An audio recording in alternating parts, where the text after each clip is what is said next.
8h18 aqui no Jornal Gente, na Rádio Bandeirantes, no canal Band News TV. Você já sabe que aqui nesse país tudo cai no Supremo Tribunal Federal. Tem mais uma coisa ali que está sendo decidida. A partir de hoje volta o julgamento sobre o chamado piso da enfermagem, aquela lei que foi aprovada no ano passado. O cientista político Fernando Schiller ao vivo conosco aqui para falar a esse respeito. E Schiller, da última vez que você falou sobre esse assunto, você fez uma pergunta para a gente que até hoje está aqui na minha cabeça, que é o seguinte: por quê? Olha, não que o setor não mereça, muito longe disso.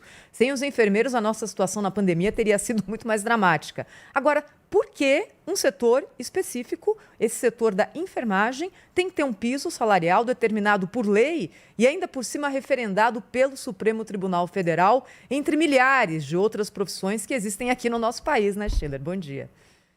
Tudo bem, Thaís, Sabino, Cláudio, Sônia. Tudo bom, Schiller? Joia, olha, essa é uma das questões colocadas no voto dos ministros Gilmar Mendes e Luiz Roberto Barroso, que elas fizeram voto conjunto, né? Tá uma confusão no Supremo isso, quer dizer, seis ministros já votaram, a votação vai até sexta-feira, então essa é a semana definitiva. 6 ministros já votaram com 3 posições diferentes, então, para mim isso é uma questão incrível, porque ver como é complexo a política, como o Brasil é complicado, né?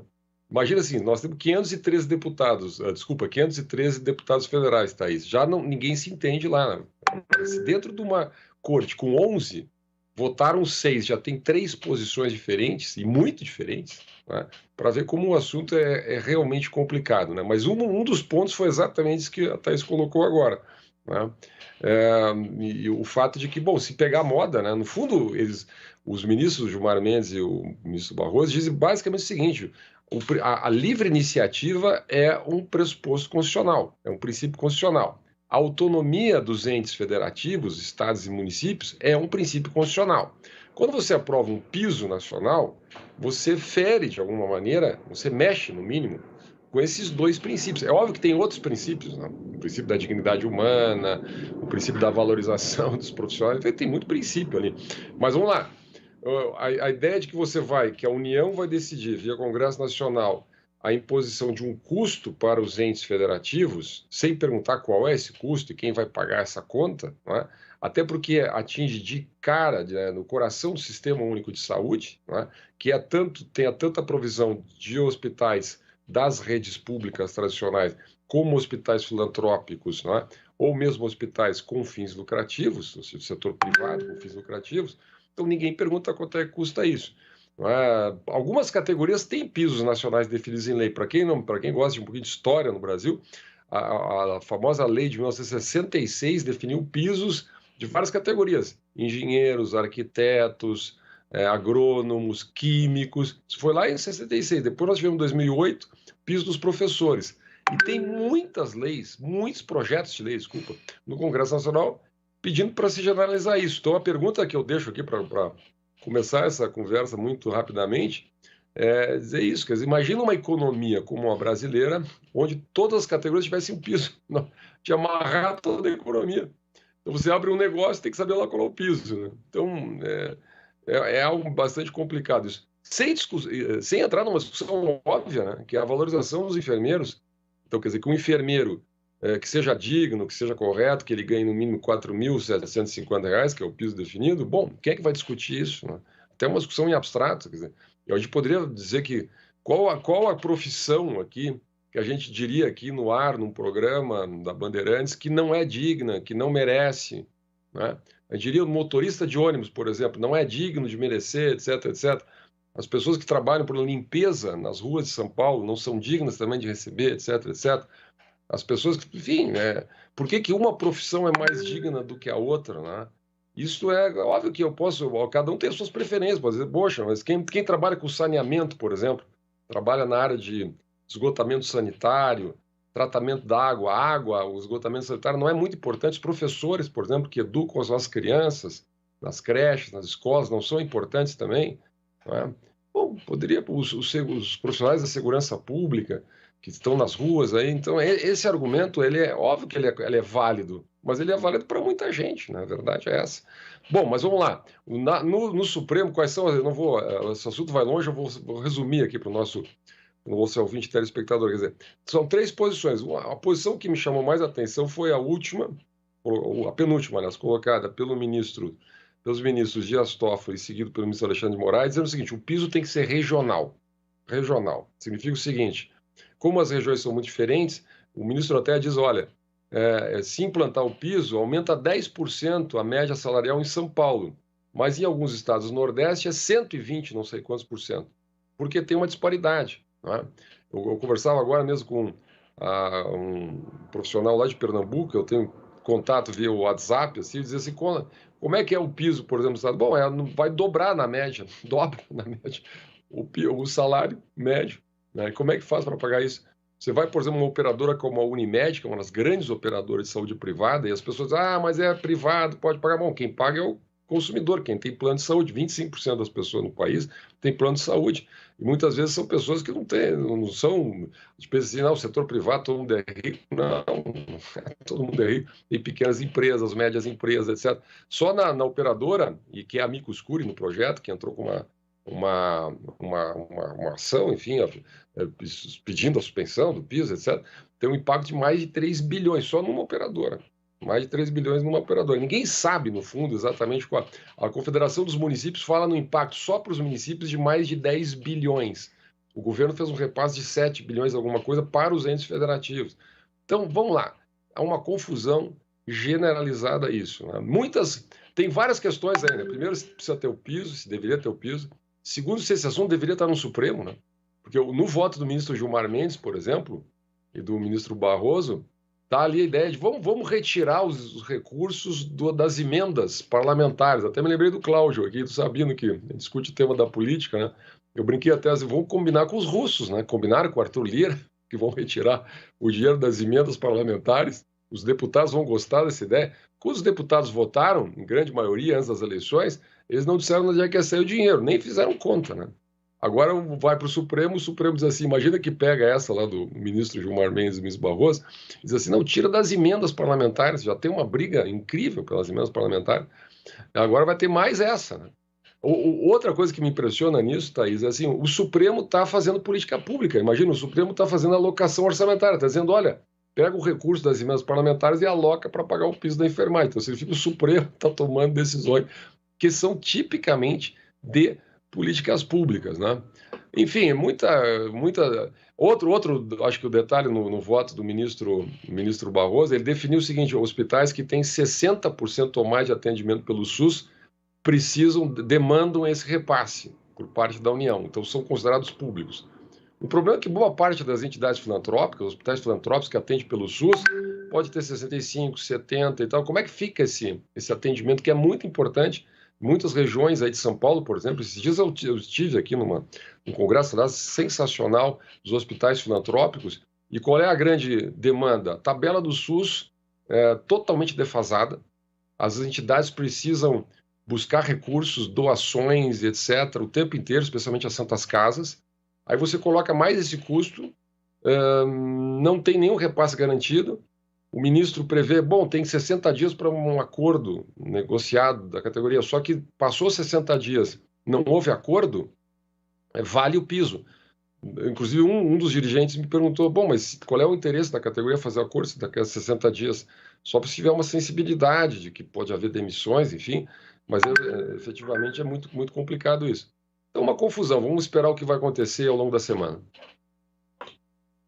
Agora, eu só queria destacar aqui uma das abordagens do Chile agora há pouco sobre esse assunto, que é o seguinte: o que é que o Supremo Tribunal Federal tem a ver com isso, né? O Supremo Tribunal Federal está se metendo em tudo, é impressionante. Se o Congresso Nacional não impuser limites, como nos disse aqui no programa o presidente da Câmara, Arthur Lira, ou os poderes criam um mecanismo de autocontenção, ou ninguém sabe onde é que isso vai parar. Numa democracia, né, tem aquela célebre frase, né, vigora o império da lei. No Brasil, vigora o império do Supremo Tribunal Federal. Nada vale sem o Supremo Tribunal Federal dizer está valendo. O Congresso Nacional aprova leis, aprova emendas à Constituição, está tudo tranquilo, tudo em vigor, sem nenhum problema, e de repente vem o Supremo e muda tudo. caso agora, por exemplo, do entendimento sobre o que consta da reforma trabalhista a respeito, limitando as despesas com indenizações trabalhistas. O limite foi simplesmente, né, tirado. Na prática, eles decidem que a lei é constitucional, não há nada de errado com a lei, mas ainda assim eles mexem, legislam, né, sobre relação de trabalho. Legislam ou tentam interferir na questão aí, como bem pontuou o Schiller, até mesmo em políticas públicas, né? Acho que é um debate, hein, Schiller, que o país precisa travar sobre esses limites que eventualmente não, né, que são impostos pela Constituição, mas o Supremo, há muito tempo já atropelou enfim, esses obstáculos. Schiller e Cláudio Humberto, se vocês me permitirem, até discutir isso com o Schiller. Schiller, quando é que vai acabar, eu vou usar um neologismo aí, essa supremetização? Como que palavra é essa? Neologismo total, porque assim, tudo, como falou o Cláudio Humberto, já vai pro dicionário essa, hein? Tudo tem STF, tudo tem Supremo Tribunal Federal, cadê o equilíbrio dos poderes, né? A gente não consegue ver isso. Só falta dirimir, se meter em briga de vizinho, né? Briga de marido e mulher. Se não é que, já vai direto para o Supremo. Se é que não está se metendo já, né? Não sei, mas enfim, só falta isso.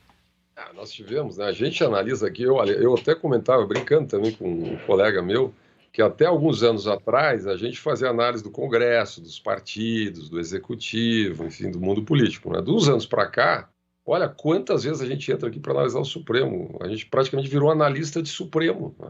Esses dias eu vi um comentário de um jornalista que ele dizia assim, não, as tendências ideológicas do Supremo. Então, segundo ele, não concordo, mas segundo ele, tem 2 ministros que são mais liberais, outros são mais trabalhistas. Então, isso é análise que a gente tem que fazer da Câmara dos Deputados, né? Tem um livro sobre isso. Tem um livro sobre isso, Schiller, que são os 11, que conta exatamente como é que funciona aqueles bastidores ali do Supremo do ponto de vista político. Exatamente. Vai ter que ter plantão de análise política do Supremo Tribunal Federal. Entender. O ministro tem que cumprir a Constituição, a lei, quer dizer, não, agora tendência, tem um que é mais liberal. Por exemplo, nós tivemos aquela decisão do ministro Lewandowski. Ele, numa canetada, com um argumento inteiramente subjetivo, porque ele acha, ele acabou com a lei das estatais. Literalmente acabou com a lei das estatais. Passou de 36 para nada, praticamente, a quarentena. Porque não tinha nenhuma base. A Constituição brasileira é imensa, né? Então você pode extrair princípios para todos os lados da Constituição brasileira. Você pode fazer 1000 interpretações do que diz a Constituição brasileira, né? Então você, nesse caso, por exemplo, do piso da enfermagem, a ministra Rosa Weber, que foi a última a votar ontem, e o ministro Fachin, eles fizeram um voto ortodoxo. Eles disseram assim, cumpra-se, ponto. Em função do princípio da dignidade humana, dos acordos que o Brasil tem com a OIT e outras entidades mundiais, tem que cumprir, né? E ponto, né? E os outros têm essas visões mais diversas, recomendando políticas públicas, prazos de negociação. Inclusive, isso que o Cláudio falou é correto. E o Sabino, na prática, o voto do ministro Alexandre de Moraes e do ministro Dias Toffoli acaba com o teto. Eu li, inclusive, a nota da Confederação dos Enfermeiros, sindicatos de enfermeiros, e acabou o teto, né? Porque o Congresso votou um teto nacional. Certo ou errado, o Congresso votou um teto nacional. Se o teto agora vai ser negociado, uma grande convenção coletiva em cada região para definir um teto regionalizado, então nós vamos ter 5 tetos no Brasil. 5 tetos. E nós vamos consagrar uma desigualdade, no fundo, né? Porque o teto lá no Nordeste, o enfermeiro do Nordeste vai ganhar, sei lá, 3 mil e alguma coisa, ou 2 mil e alguma coisa, o enfermeiro lá no Sul vai ganhar 4 mil e não sei quanto. Não era esse espírito legislativo. Pode estar errado, inclusive. Eu acho essa legislação que foi aprovada no Congresso, no mínimo precipitada, né? Depois cá entre nós, né? O SUS, os sistemas de saúde, tem mínimos constitucionais e a pressuposição que os estados têm essa autonomia. E há os repasses que são feitos da União para os estados para a manutenção dos sistemas de saúde.